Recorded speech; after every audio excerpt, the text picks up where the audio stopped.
Hello friends, welcome back. Today I am going to show you the tokenizer, which is very important and interesting to learn. Most people think AI reads words and sentences just like humans do. But that's not actually true. When we type a prompt into ChatGPT or Claude or any large language model, the model first breaks our text into smaller pieces called tokens. Today, let's see how exactly that happens. I'm going to show you some text here, which I typed right now. I love India more than anything in the universe. Sachin Tendulkar is my favorite player. Here, I have entered two simple sentences. As humans, we naturally see these words. We see India, Sachin Tendulkar, favorite player, and understand the meaning immediately. But AI sees something completely different.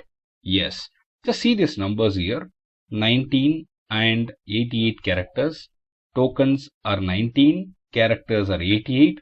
For different models here, it will be varying. You can see that here very clearly. Now, the tokenizer reports say 19, 21 and 22 tokens. Why? It's different for different models and agree to that point. Because tokens are not the same as words.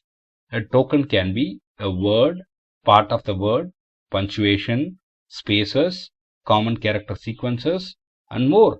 The model breaks text into whatever pieces help it understand patterns more effectively. Now see these colored blocks. The colored view is the most interesting point. Every color represents a token. Notice how some words are split differently. You can see this here. Sachin is split differently. Different colors are there. India, IND, IA. All these are very interesting, right?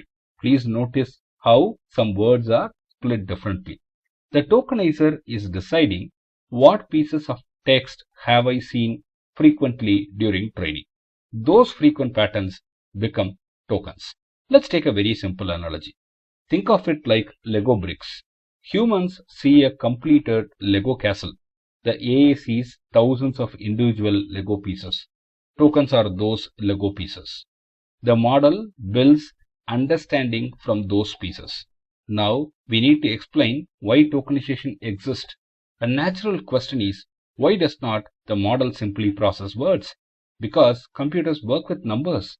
Before the model can think about language, every token is converted into a numerical ID. For example, I becomes a number, love becomes another number, India becomes another number. The model actually processes those numbers, not the word themselves. Please understand, here you can see the characters, 88. This is an interesting observation. We have 88 characters but 22 tokens. This is why AI pricing and context limits are measured in tokens rather than words. Two texts with the same number of words can have very different token counts. Why should we care about these tokens? What is the impact? Because tokens affect the cost, the speed, the context window, the performance, everything. Whenever you interact with an AI model, you are essentially spending tokens. So remember this. If I add 10 more pages of text into ChatGPT, what happens? The expected answer is very simple. More tokens, more money. More tokens means more processing, more memory usage, and potentially more cost. This is why we need to know how tokenizing is very important. So whenever you use ChatGPT or Claude, remember, you type words, tokenizer converts those words into tokens, the tokens becomes numbers, the model processes those numbers, and finally, the model generates new tokens that becomes the response that you read. In simple terms, tokens are the language that AI speaks internally. Thank you very much. I'll come back to you with another session shortly.